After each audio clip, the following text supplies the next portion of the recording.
You're listening to Cards to the Moon, a podcast about trading cards from both a collector and investor perspective. We hope you'll stick around for the ride as we take a deep dive into the state of the hobby, share some hot takes, hopefully some useful advice, and fun stories along the way.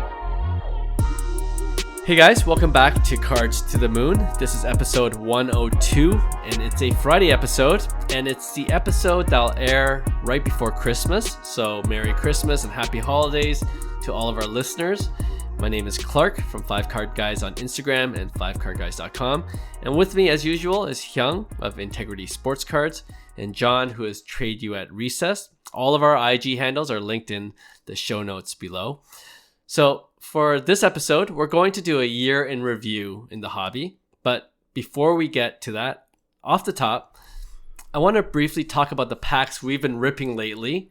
And it's pretty addictive. Hyung, you're the one that put it on our radar. So do you want to tell our listeners what it is? I might be onto something, to be honest. It might be a different form of ripping, but I wasn't a big believer of NFTs before. Mm-hmm. But we all ripped the Soccer Prizm, the release, which I think there's a $30,000 bounty that right. somebody had on Messi. But I was thinking anybody could just say that. Like Panini could just say that. Like somebody paid a $30,000 bounty. Yeah, but it worked. Regardless. It totally worked. totally got me, because when you kind of calculate the odds, it's not that bad, right? And yeah, I actually enjoyed the experience, to be honest. You get 3 cards in a pack. And there was obviously like glitches, so new technology, that's the kind of downfall. Whether it's like there was a lot of people that caused kind of like more traffic on the site. I don't know what it was.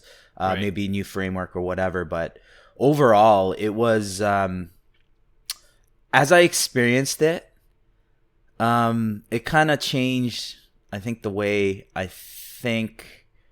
feel about NFTs and sports cards. I do believe that there's some kind of future in it, just because the element's the same. And we talked earlier even about this, Clark, with your son. You know, your son is growing up on this way of ripping, and this guy was telling you to buy a $10 pack to rip another, 3 cards, right? So it's like, this may be onto something, is what I'm saying. I'm not saying that, people probably look at it and it's still worthless.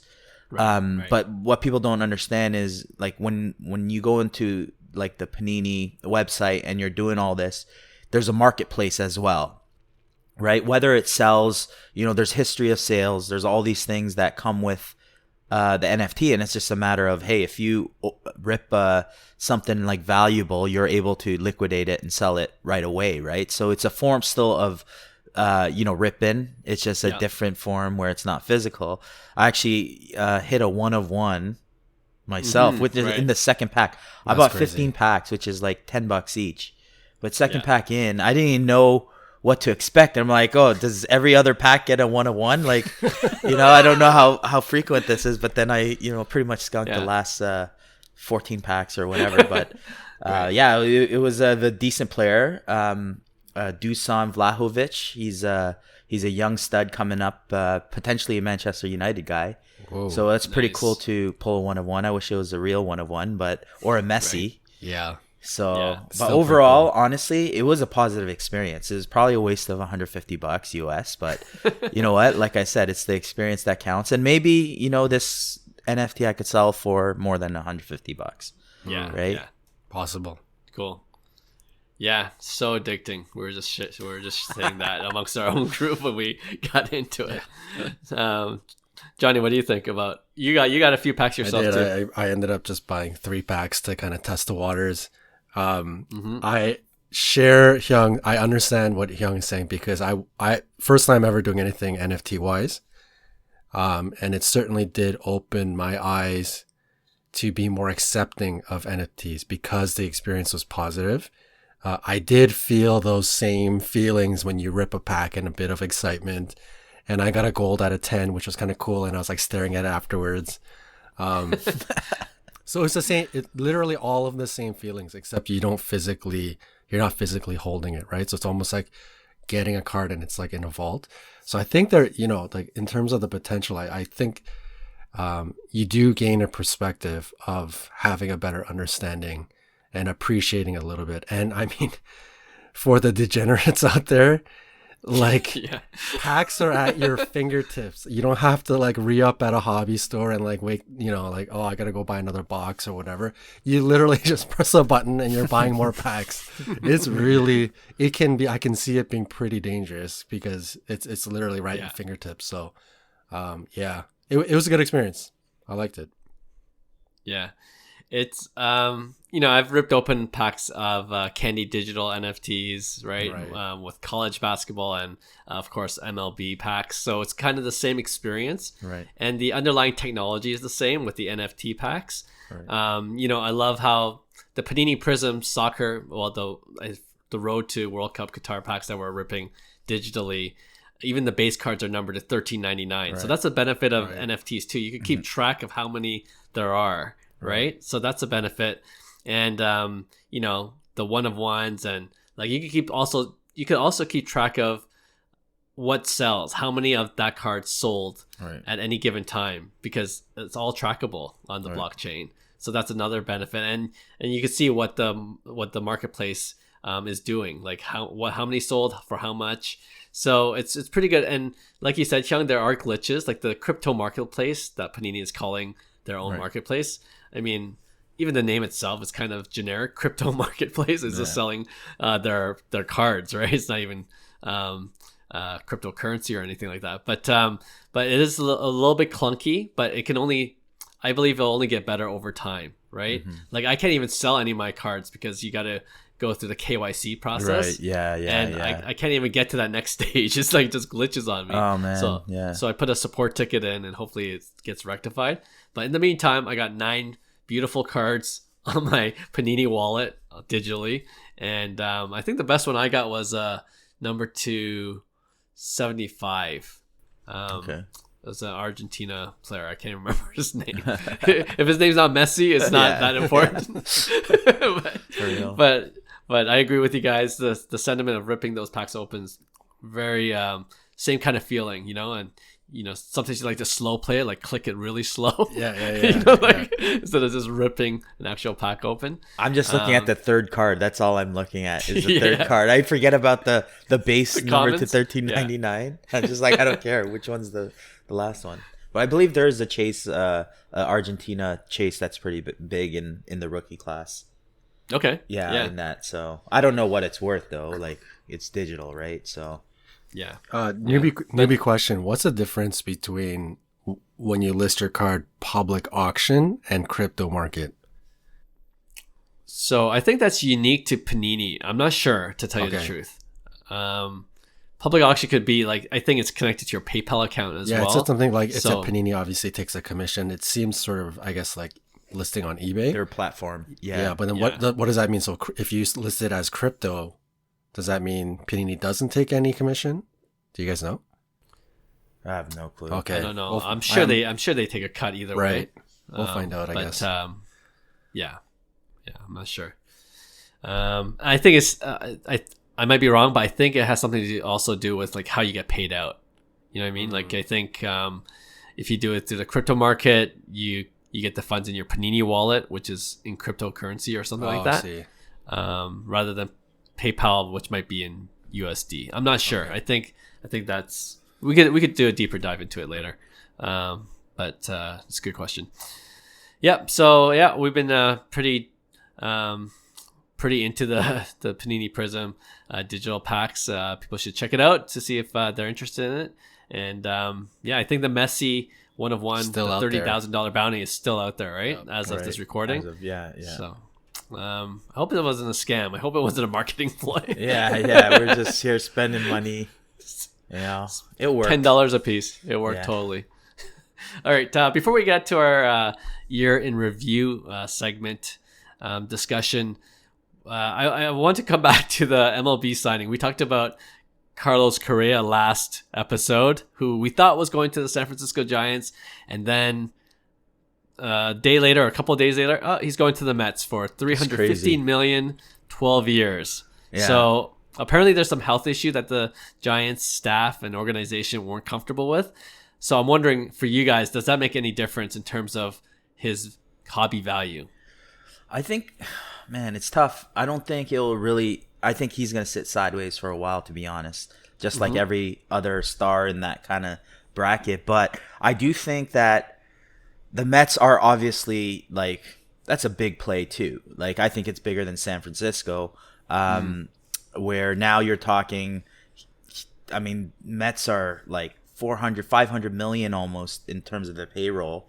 They have, five $100 million guys plus contracts right now. Verlander, Scherzer, all these big guys, even Nemo, Alonso. I mean, it's a stacked team. You got Lindor. Yeah. So my only concern is they're moving Correa to third base, right? So for me, it's like, how is that all going to play out? Because now we're talking about a premium shortstop moving to third base, whereas I don't see him as that top third baseman. He's not a home run hitter, right? Or like, you know what I mean? So it's like, I understand that there might be a bit of like excitement because Cohen could buy everything, and he's a lifelong Met fan, right? As the owner, he's spending money like nothing. But he has unlimited money at the same time, and this is what he's doing. He's truly trying to build, that championship team, and he didn't even flinch when the opportunity came kind of up when, Scott Boras was dealing with, or it was a very delayed response by the Giants in terms of, the health concerns and stuff like that. So I think Boras made a deal, and, the Mets jumped on it, and I don't think it's going to impact his card value. I still think Correa has a lot of value in his card, so it's a good buy regardless. But I don't think, unless they, go win the World Series or do something, and Carlos Correa plays that huge part of it. You know what I mean? Because if he's going to put up stats like, 280, 290 with 16 to 20 home runs, or maybe he hits a little more like 20 to 25, what does that look like, right? To his card prices. Really, he's not a guy that, slugs crazy amounts of home runs, right? He does the little things, right, that help to contribute in terms of his contribution as a player, right? So I have a few concerns with it, but overall, I think it ends up being more money, even though it's a 1 year less deal for him, because I think state taxes are a little less in New York than LA. So he actually makes more money with New York on the deal. I don't know. I don't know what to think about it. We'll see, because it's almost those things where, we'll just have to see, because there's so many superstars on the Mets. They're either going to be really good, or I don't know how it's going to look. It's going to be a really expensive team.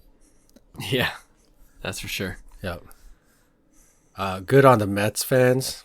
Poor Giants fans. Oh boy, that's really horrible news for them. But hobby impact wise, for me, I don't think there's any. It's just gonna be zero hobby impact, no change. I think he probably has a much better opportunity to go chase another championship. So that might, like, a slight percentage, but I don't know if that actually ever will boost anything. Like Hyung said, I think something really special has to happen. Either like straight up starts winning more rings, or not even that. Maybe something really special. Honestly, like being a part of the home run race, or like a 60 game hitting streak, or something like something special has to happen. So the move to the Mets, wild news, but no hobby impact. Yeah, I don't think it has significant hobby impact either, but it's enough for me not to invest in Korea now at this point. Like, it's a similar argument with what I had with Xander Bogaerts going to the Padres. The stack lineup, he's number 3 behind Soto and Tatis. So in the same way, I think Correa is behind Lindor and Alonso probably in terms of who's big in New York right now on the Mets team. And then you have your pitcher, Scherzer. Like, you got other studs, right? Starling Marte is kind of on the same level as Correa. You know what I mean? So they're also stacked lineup. And I feel like when you have a stacked lineup, if you're not the top 2 guys, then you're kind of like considered second tier, although you have very good stats, you know, although you could perform very well. It's just everything's in comparison or relatively speaking to your lineup that you're in. So, and then, you know, for me, it's the health issues. Like I'm sure there's more to the story, but I'm so curious to see what the Giants saw that made them shy away from this, you know, their initial multi-million deal. I you know, from what I've read, it could be his back. You know, he's had early back issues where I believe he had surgery for his ankle as well. That was cited in some reports. So it could be nothing. I mean, the Mets were willing to pay $315 million. The Twins were willing to pay $285 million over 10 or 11 years. He had to get out of there. Yeah, he had to get out of there. But if he was going to do it for the money, I believe the Twins offered him the most. Right. You know, take away all the taxes and all those things. Right. So obviously he wanted to leave the Twins. Yeah. To go to a bigger market team. To fit his personality, I believe. But yeah, it's an interesting move. I have never seen anything like that in recent memory. But the Mets are kind of like the Padres now. Super lineup. Yeah. See what they can do. It'll be an interesting season for both of them. They have a lot of expectations for sure. Anyway, we'll see what he does, and we'll see what his hobby value is going into 2023. All right, so like we said, for this episode, for our discussion today, I wanted to do a quick year in review in the hobby. And instead of trying to go through every event, because I'm sure we'll miss some, let me just ask you guys, what's one or two things that happened this year in the world of sports cards that stuck out to you? Well, I'm not going to note the obvious because obviously, you know, we're in a down year. So the bear market is no surprise. Sure. Mm-hmm. But in the midst of all the market kind of like dumping a bit, I think overall, from a baseball standpoint at least, it finished pretty strong because of what we talked about, I think, earlier on previous episodes about like a good rookie class in Topps Chrome.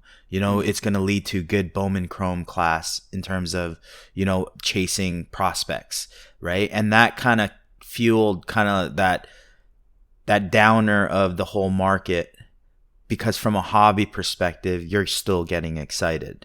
Yeah. You know what I mean? Because hobbyists look forward to releases, for instance. They look for Bowman Draft, Bowman Chrome, right? A Topps Chrome. They look for those releases because they're excited to whether they rip or it's their annual, you know, case or whatever they do, right? So, as a hobbyist, I think that's what happened is, you know, you're getting all the people that aren't doing any good for the hobby out of here. All markets are pointing in a bear market, so it's no surprise, real estate included. Yeah. And I think in the midst of that, there was some positives. And for me, from a hobbyist, I thought it was a strong, solid year for baseball. Even though at the same time, guys like Witt, Torkelson, Wander Franco, they kind of underperformed. And Julio saved that whole, you know, for sure, whole thing, right? So that's what I like about, I guess, 2022. Like even though it was a rough year for, you know, slabs, I think it was great for the hobbyist. Gotcha. Yeah. First thing that comes to mind is Tatis and steroids.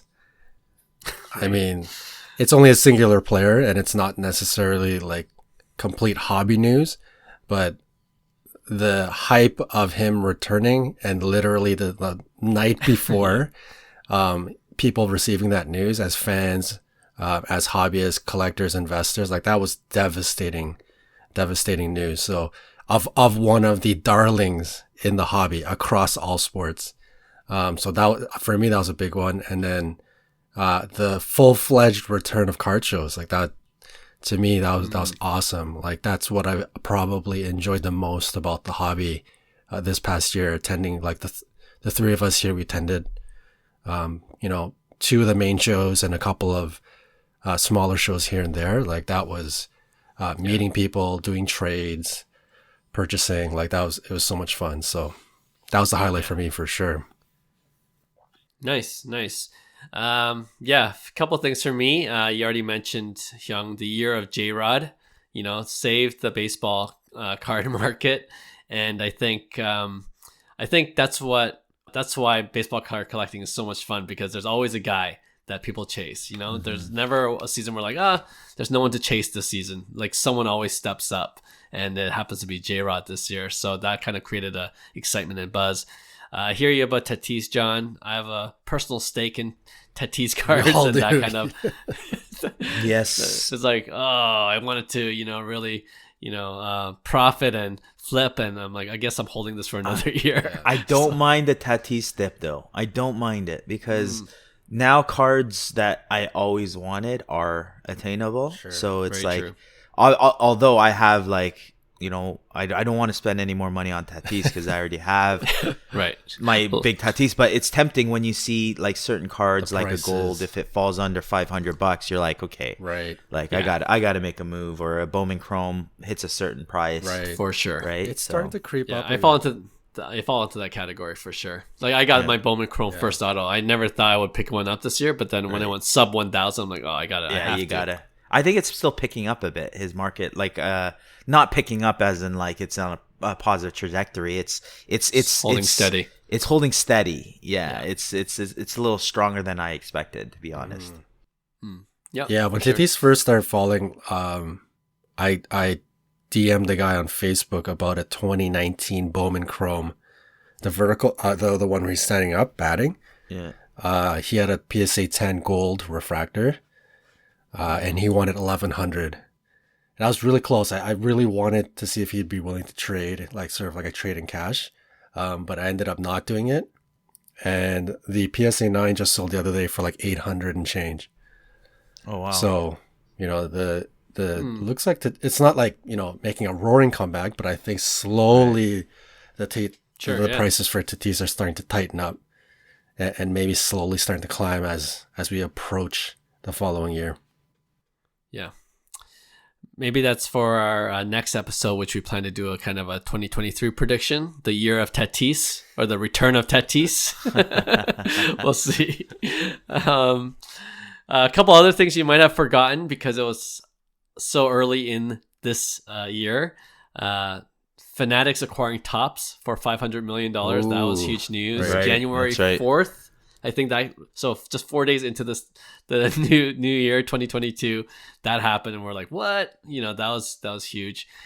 So I think that was one thing on my list. Just, we're all anticipating Fanatics to do huge things, and in the hobby, investing a lot of money and seeing where they're going to take the hobby, because they have so much influence already, right? Right. And the other one was the sale of the 1952 Topps Mickey Mantle, huge SGC 9.5. Beautiful card. 12.6 million. Yeah. I think that was a huge indicator too, right? Because that without that sale, I think you have a lot more uncertainty of the markets, because it just, to me, that's proof that long term there's a viable market, right? And in sports cards specifically and collectibles. So for me to see that, it was a positive sign regardless of the bearish market. So to me, that sale was actually really, really important to the hobby, in my opinion. Yeah.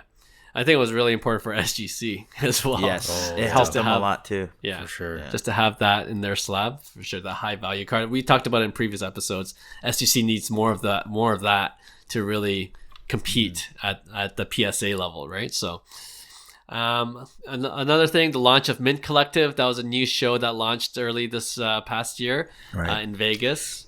We had Ezra Levine on this show, and he talked about it. I was actually with Will today, Will Chong from Dolly's, and we were actually talking about Mint Collective. It's in March in Vegas again, and he was telling me to come. He was telling you guys to come too, but he was saying that it's great for the industry, or great for the hobby. Because it's totally different from typical card shows where you're just going as a kind of like a hobbyist, and this is innovation. We're talking about like future of the hobby, the state of the hobby. There's positive energy. There's different companies. There's more money involved. Plus, you have the trading aspect to it as well, right? March. All right, I'll talk to my wife after Vegas, the show. baby. No, that would be amazing if we could go. Yeah. So yeah, that was a successful launch of the Mint Collective, and I know, just like you mentioned, people are looking forward to it again. Other live shows, you mentioned that, John, already. It was great to connect with fellow collectors, especially here locally. And the only other thing I had here was what we started off with, Hyung.